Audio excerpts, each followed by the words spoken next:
They started calling this the Paris of the Plains about 100 years ago. The Roaring '20s were a big part of Kansas City's heyday, and you can get some idea of what it must have looked like in great old still photos like these. But as a guy who works mostly with moving pictures, I've always been kind of disappointed about how few from that time period seem to exist. In fact, I asked some local experts if, well, maybe I was missing something. We've had several people come to us looking for film of Kansas City in that time period, and we haven't really been able to help out with that. And unfortunately, we haven't really had other institutions that we could even refer people to. What's interesting is that it is precisely the era when Kansas City became the distribution point for the motion picture industry.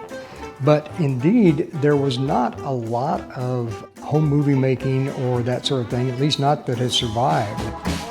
So hold on to your hat, because a treasure trove of rare reels from the late 1920s and early 1930s has now been found.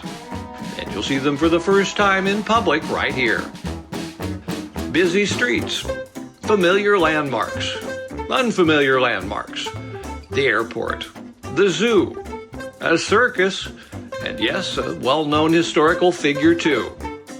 We'll talk in more detail about all those things, but first, where in the world did these crazy time capsules come from?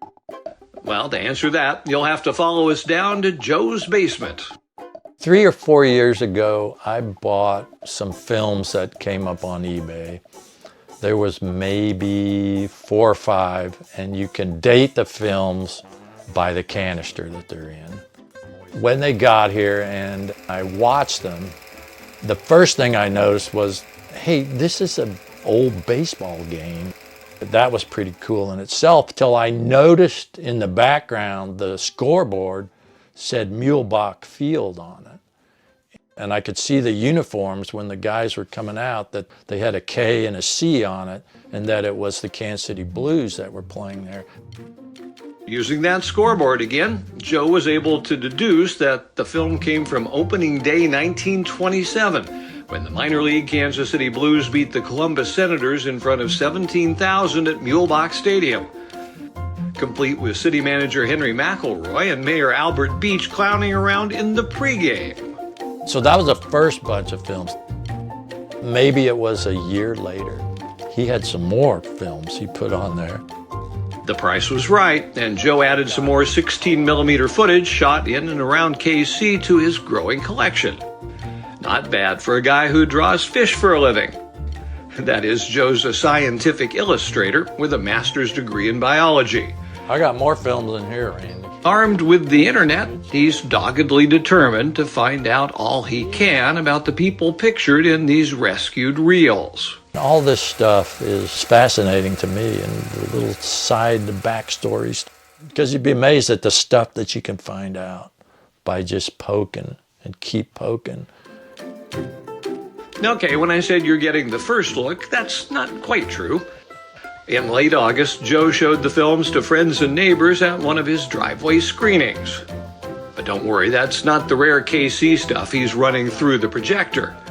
It's been digitally transferred and will soon be available to view in its entirety through Missouri Valley Special Collections. The more eyes we get on these, somebody's going to be able to identify some of the people that we're not sure of.